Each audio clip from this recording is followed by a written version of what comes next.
ኃጢአት በሰዎች ዘንድ መልካም ያልሆነ ነገር ማድረግ ወይም ስህተት መስራት አይደለም። ኃጢአት በልባችን በአመለካከታችን እና በማንነታችን ወይም እኛም ባደረጉ ነገሮች ሁሉ በእግዚአብሔር እና የእግዚአብሔር በሆነው ነገር ላይ መነሳት ወይም ማመጽ። የእስራኤል ሕዝብ ኃጢአቱን አምኖ ንስሐ ከገባ በኋላ በእነርሱና በእግዚአብሔር መካከል ገብቶ መካከለኛ እንዲሆን ሙሴን ለመነ። ይህም በሰውና በእግዚአብሔር መካከል የሚገባ አንድ ፍጹም መካከለኛ እንደሚያስፈልግ የሚጠቁም ሁኔታ ነው።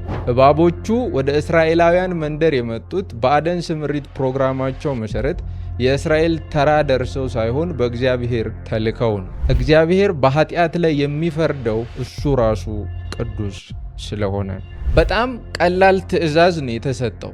እዩና ዳኑ የሚል ቀላል ትእዛዝ ነው፣ ግን ከባድ ነው ለመተግበር። ሞት ያለፈን የኃጢአት መርዝ መግደል ስላቆመ አይደለም። ሞት ያለፈን ኃጢአት መግደሉን ስላቆመ ሳይሆን ኃጢአትን ተሸክሞ የገደለውን ጌታ ስላመንን ነው።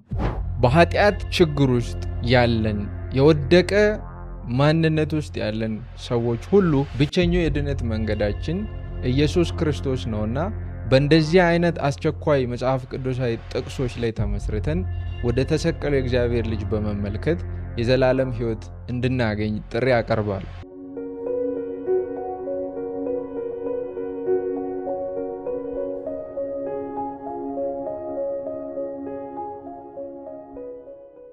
ቅዱሳን እንኳን ወደ ኤልፒዳ ፖድካስት በሰላም መጣችሁ። ዛሬ የምንመለከተው የመጽሐፍ ቅዱስ ክፍል በብሉይ ኪዳን ከሚገኙ ጥቅሶች ሁሉ እጅግ በጣም የሚገርምና በቀጥታ የክርስቶስን የመስቀል ስራ የሚጠቁም ክፍል ነው። እንዲሁ ዝም ብለን ከላይ ስንመለከተው እንግዳ የሆነ ነገር፣ ከእኛ ጋር ምንም ግንኙነት የሌለው ታሪክ ወይም ምቾት የሚነሳ ሁኔታ ሊመስለን ይችላል።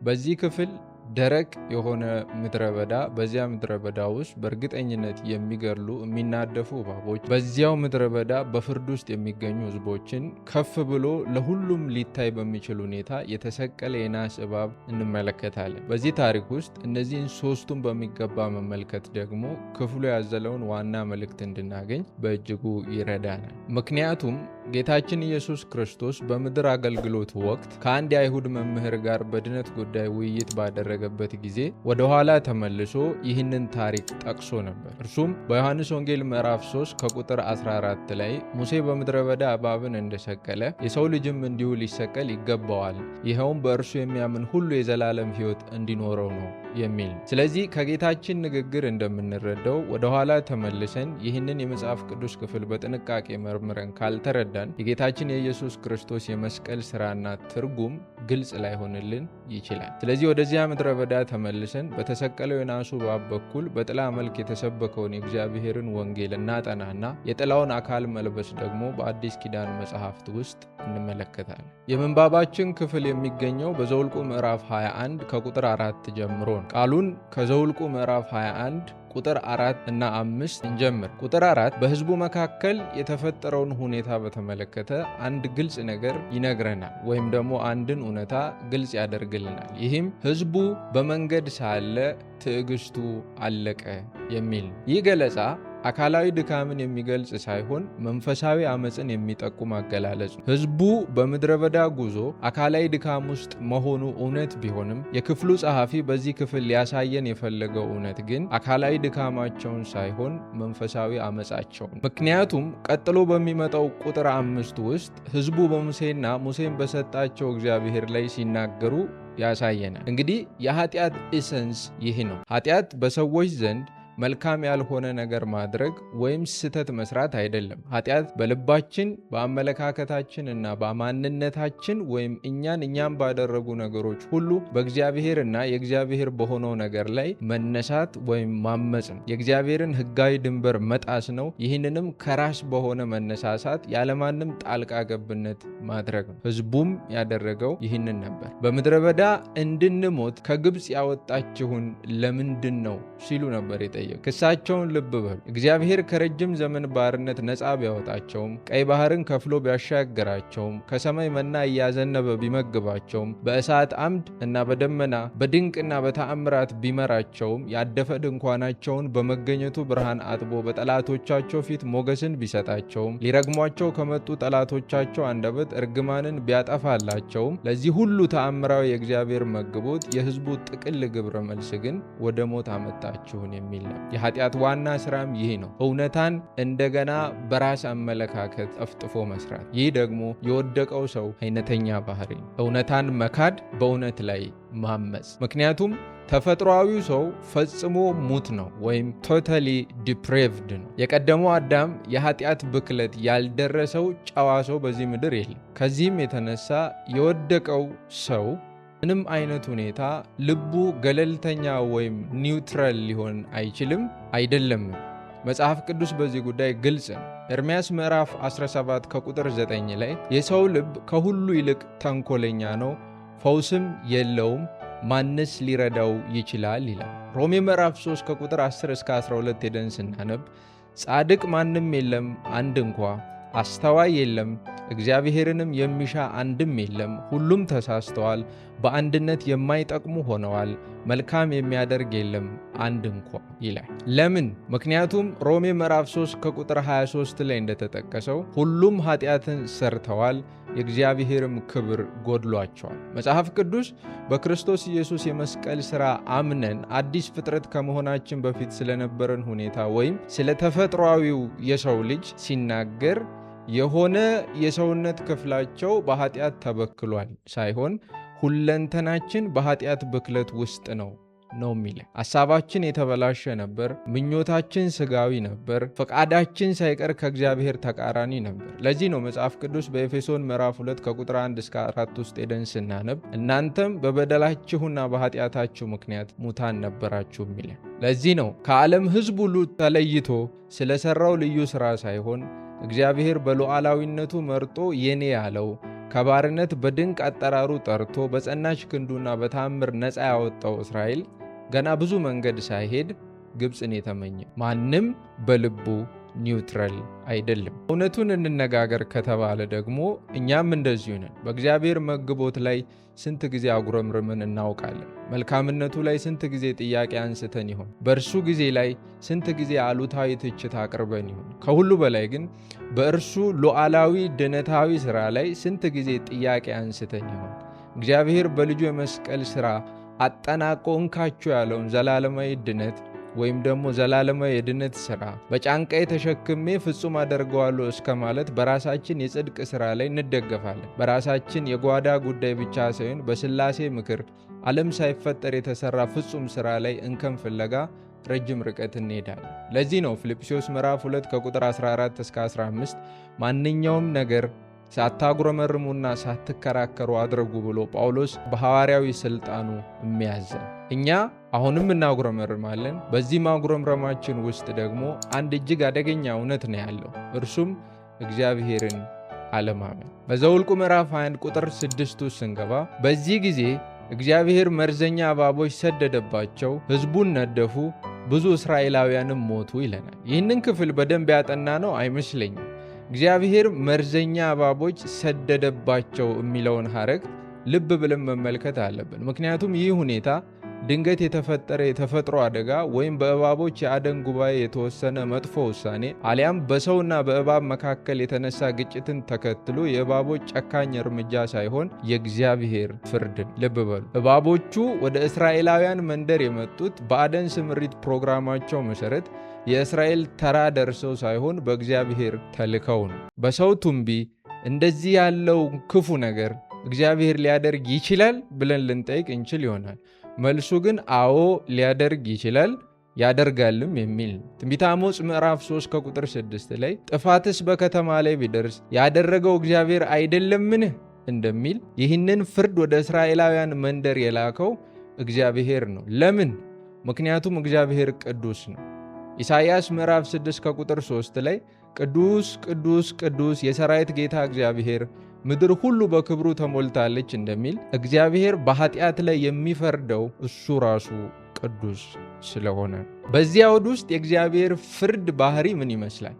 በዚህ ክፍል በእግዚአብሔር የተላኩ እባቦች የተገለጹት መርዘኛ ተብለው ነው። ይህም በእነሱ መነደፍ ምክንያት ሊመጣ የሚችለውን ውጤት የሚጠቁም ነው። ስለዚህ የእነዚህ እባቦች ንድፊያ በእርግጠኝነት ከፍተኛ ሕመምን፣ ስቃይንና የማይቀር ሞትን ያስከትላል። ይህ የኃጢአት ምስል፣ የኃጢአት እርግጠኛ ውጤት ሞት ነው። ሮሜ ምዕራፍ 6 ከቁጥር 23 ላይ የኃጢአት ደሞዝ ሞት ነውና ይላል። ያዕቆብ ምዕራፍ 1 ከቁጥር 15 ደግሞ ምኞትም ከጸነሰች በኋላ ኃጢአትን ትወልዳለች፣ ኃጢአትም ካደገች በኋላ ሞትን ትወልዳለች። ኃጢአት ጉዳት አልባ ስህተት፣ ቁጥጥር ስር ሊውል የሚችል ችግር ወይም የጥቂት ጊዜ ህመም ሳይሆን አደገኛና እርግጠኛ ሞት ያዘለ ሪያሊቲ ነው። እኛ የምንገኝበት አሁናዊው ከባዱ እውነት ደግሞ እጅግ አሳዛኝ ነው። ምክንያቱም እኛ የምንገኘው ሰዎችን ሁሉ የሚወድ ነገር ግን ቅዱስ ያልሆነ እግዚአብሔርን አጥብቆ በሚፈልግ ትውልድና በሰዎች አእምሮ ውስጥ ለተሰራውና ከዚህ ዓለም ስርዓት ጋር ተስማምቶ የሚኖረውን እግዚአብሔር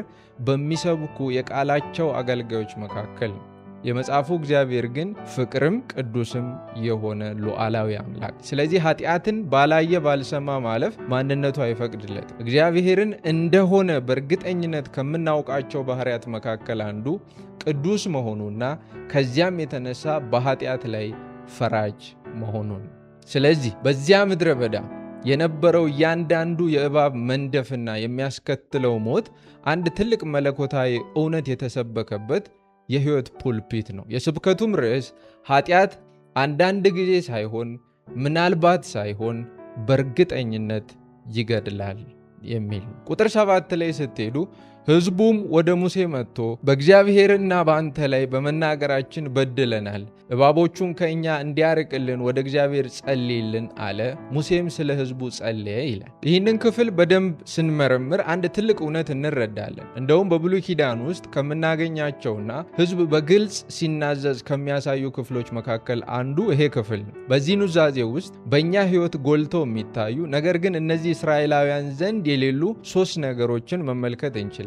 አንደኛው ማመካኘት አልነበረም። ሁለተኛው ጣት መጠቆም አልነበረም። ሶስተኛው ራስን የማጽደቅ ሙከራ አንመለከትም። ከዚያ ይልቅ ሕዝቡ በግልጽ እኛ በድለናል ወይም ኃጢአተኞች ነን ብሎ በግልጽ ሲናገር ወይም ደግሞ ሲናዘዝ ጸሐፊው ያስመለክተናል። ይህም እውነተኛ ንስሐ ነው። እውነተኛ ንስሐ ከእግዚአብሔር ጋር መስማማት፣ ጥፋተኝነትን ሙሉ በሙሉ አምኖ መቀበልና እግዚአብሔር ብቻ አዳኝ እንደሆነ በማመን ከእግዚአብሔር ጋር መታረቅ። ይህ ብቻ ሳይሆን እግዚአብሔር ብቻ አዳኝ እንደሆነ በማመን ከእግዚአብሔር ዘንድ ብቻ ምሕረት መፈለግ የአንድ እውነተኛ ንስሐ አይነተኛ ባህሪ ነው።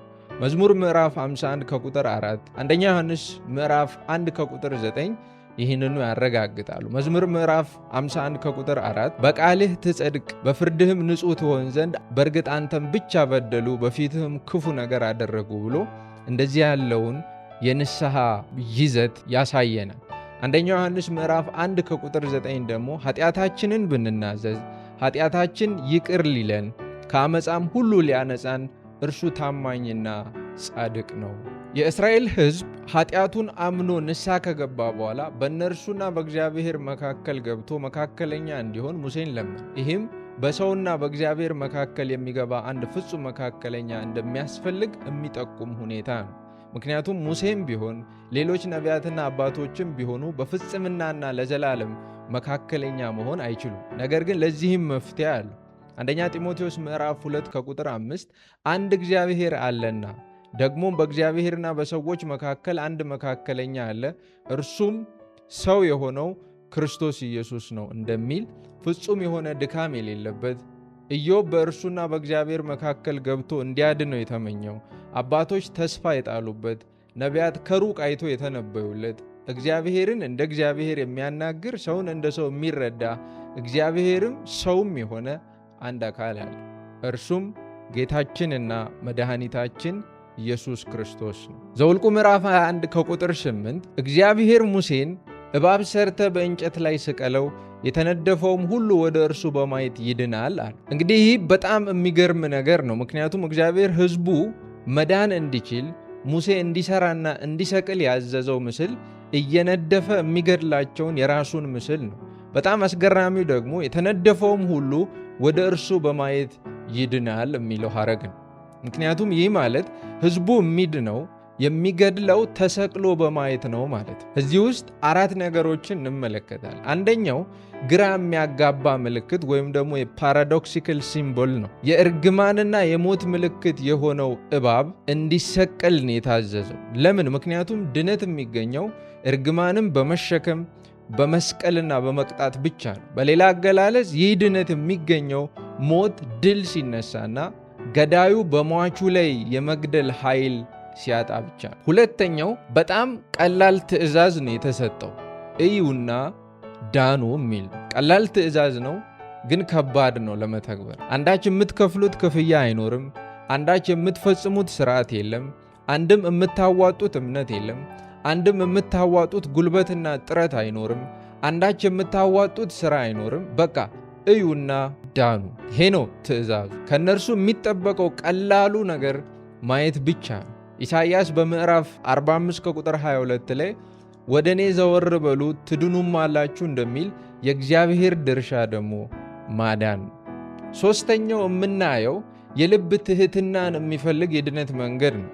በእባብ መርዝ እየተነደፈ እየሞተ ላለ ሕዝብ እንደዚህ ያለውን ግራ የሚያጋባና ፈጽሞ ቀልድ የሚመስል ነገር ማዘዝ ለመቀበል የሚከብድ ሊሆን ይችላል። ይህንን መቀበልና መተግበር ከውስጥ የሆነ ትሕትናንም ይጠይቃል። የንዕማንም ስህተት ይህ ነበር።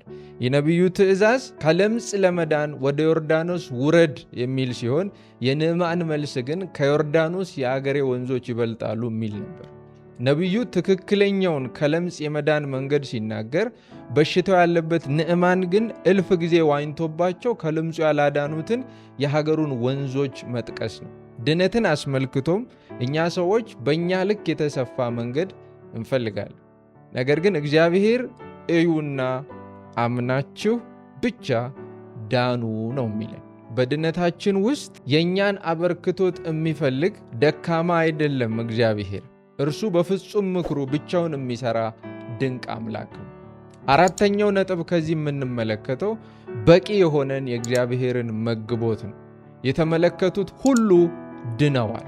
ተመልክቶ ያልዳነ አንድም ሰው አልነበረም። የተሰቀለውን የናሱን እባብ አይቶ ተነድፎ ከሚሞትበት መርዝ ያልዳነ አንድም እስራኤላዊ በዛ ምድረ በዳ አልነበረም። ቃሉም እንደዛ አይነት ኢንዲኬሽን አይነግረንም። እንግዲህ አዲስ ኪዳን ላይ ስንመጣ ዮሐንስ ወንጌል ምዕራፍ 3 ከቁጥር 14 እስከ 15 ላይ ሙሴ በምድረ በዳ እባብን እንደሰቀለ የሰው ልጅም እንዲሁ ሊሰቀል ይገባዋል፣ ይኸውም በእርሱ የሚያምን ሁሉ የዘላለም ሕይወት እንዲኖረው ነው ይላል ጌታችን። ልክ እንደ ናሱ እባብ ጌታችን ኢየሱስ ክርስቶስን በአደባባይ በሚታይ መልኩና በእግዚአብሔር ዘላለማዊ የድነት ዕቅድ መሠረት ተሰቀለ። ድነትም እርሱም በእምነት ለሚመለከት ብቻ ሆነ።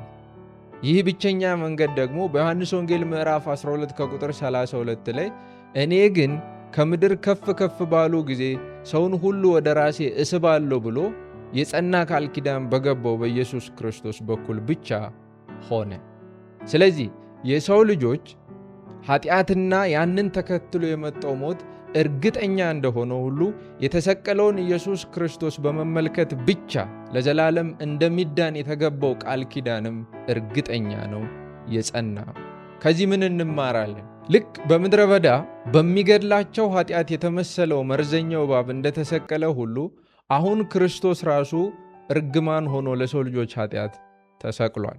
ገላትያ ምዕራፍ 3 ከቁጥር 13 ላይ በእንጨት ላይ የሚሰቀል ሁሉ የተረገመ ነው ተብሎ ስለተጻፈ ክርስቶስ ስለኛ እርግማን ሆኖ ከሕግ እርግማን ዋጅቶናል ይላል።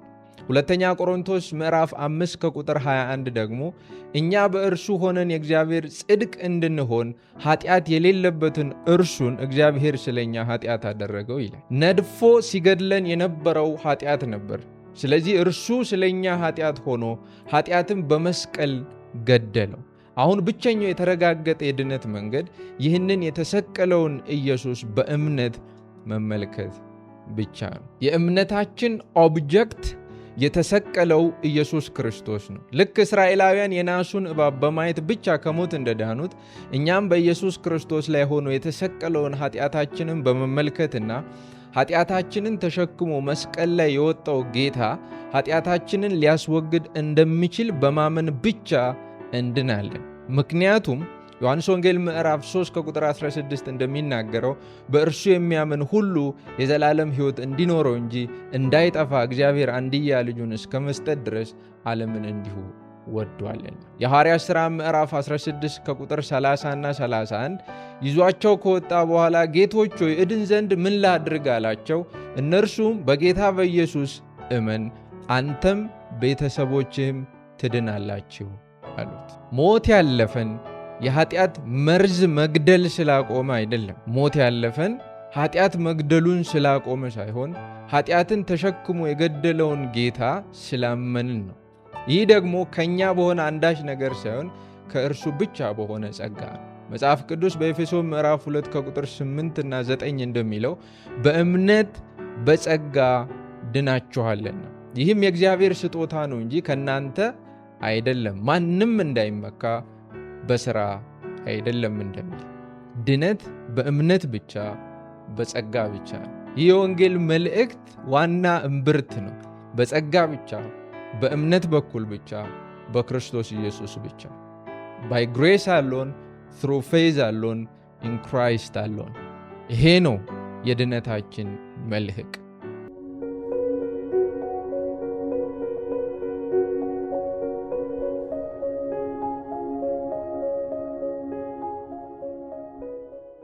አሁኑኑ እይ ወይም ትሞታለህ ነው ለሕዝቡ በምድረ በዳ የተሰጠው ትእዛዝ። በወቅቱ በዚያ ምድረ በዳ የነበረውን ሁኔታ እናስብ ጥቂት።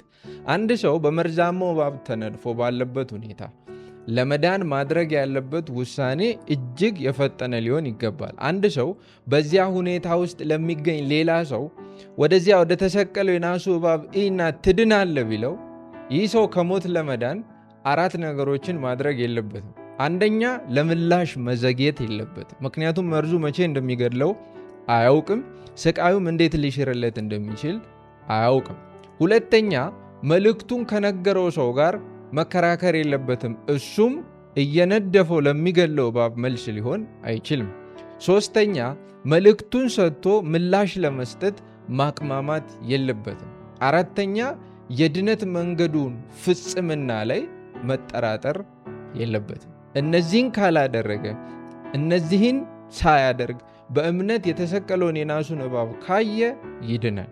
እነዚህን አድርጎ ግን የተሰቀለውን የናሱን እባብ ንቆ የራሱን መድኃኒት ፍለጋ በራሱ ጥረት፣ በሌሎች ሰዎች ጥረት የሚጓዝ ከሆነ የነደፈው እባብ በእርግጠኝነት ይገለዋል። ልክ እንደዚህ ሁሉ በአዲስ ኪዳን አሁን ባለንበትም ዘመን የመዳን ብቸኛ መንገድ የሆነውን ኢየሱስ ክርስቶስን አለመቀበል፣ በእርሱ ላይ ደግሞ ድነታችንን ፍጽምና ባለመመልከት መመላለስ መዘዙ ብዙ። ምክንያቱም ብቸኛ የመዳን ተስፋ ያለው ያንን የተሰቀለ እባብ በማየት ውስጥ ነው። ስለዚህ ትክክለኛው ምላሽ ማየት ብቻ ነው። ዛሬም ብቸኛው የመዳን ተስፋ ያለው በተሰቀለው በኢየሱስ ክርስቶስ ብቻ እንደሆነ ለሚናገረው የእግዚአብሔር ድምፅ መመለስ ያለበት ብቸኛውና ትክክለኛው መልስ አሜን የሚል ብቻ ነው። ምክንያቱም በድነት መንገዱ ፍጽምና ላይ ጥያቄ እስከ ማንሳት የሚያደርስ የማንነት ብርታት ውስጥ አይደለንም ያለነው። ይህ የወንጌል ጥሪም አንዱ ባህሪ ነው። የማናችንም መንፈሳዊ ሁኔታ ኒውትራል አይደለም። ወይም እንሞታለን ወይም እንድናለን። ብቸኛው የመዳን ተስፋችን ያለው ደግሞ የተሰቀለውን ጌታ በማመን ብቻ ነው። ሁለተኛ ቆሮንቶስ ምዕራፍ 6 ከቁጥር 2 እርሱ በተወደደ ጊዜ ሰማሁ፣ በድነት ቀን ረዳሁ ይላልና፣ እነሆ የተወደደው ጊዜ አሁን ነው፣ የመዳንም ቀን አሁን ነው ይላል። ዮሐንስ ወንጌል ምዕራፍ 3 ከቁጥር 18 ደግሞ በእርሱ የሚያምን ሁሉ አይፈረድበትም፣ በእርሱ የማያምን ግን በአንዱ በእግዚአብሔር ልጅ ስም ስላላመነ አሁኑኑ ተፈርዶበታል ይላል። በኃጢአት ችግር ውስጥ ያለን የወደቀ ማንነት ውስጥ ያለን ሰዎች ሁሉ ብቸኛው የድነት መንገዳችን ኢየሱስ ክርስቶስ ነውና በእንደዚህ አይነት አስቸኳይ መጽሐፍ ቅዱሳዊ ጥቅሶች ላይ ተመስርተን ወደ ተሰቀለው የእግዚአብሔር ልጅ በመመልከት የዘላለም ሕይወት እንድናገኝ ጥሪ ያቀርባሉ። በቤተ ክርስቲያን ውስጥ የምንገኝ በተሰቀለው በኢየሱስ ክርስቶስ አምነን የድነት መንገድ የጀመርን አሁን ላይ ግን በራሳችን ፍጹም ሥራ ላይ ለመደገፍ ጥረት የምናደርግ ደግሞ ዓይናችንን ከራሳችን ላይ እናንሳና ወደ ተሰቀለው ጌታ እንመልስ። ዋናው ጥያቄ ግን አሁን እኛ ድነታችንን አስመልክቶ ወዴት እያየን ነው የሚል። አንዳንዶች እስካሁን እንደተነደፉ ናቸው። በሥነ ምግባር፣ በሃይማኖት ወይም በሥርዓት በኩል ራሳቸውን ለማዳን እየጣሩ ነው። እዚህ አይነቱ መንገድ ደግሞ ፈጽሞ እንደማይቻል በብዙ ዘመን ተሞክሮ ተረጋግጧል። ቅዱሳት መጻሕፍትም ይህንን ያረጋግጣሉ። የሐዋርያት ሥራ ምዕራፍ 4 ከቁጥር 12 ድነት በሌላ በማንም አይገኝም፣ እንድንድንበት ዘንድ ለሰዎች የተሰጠ ከዚህ ስም በቀር ሌላ ስም ከሰማይ በታች የለምና ይላል። ስለዚህ ለድነት የሚሆን ሌላ መንገድ እንደሌለ መጽሐፍ ቅዱስ አስረግጦ ያስረዳናል።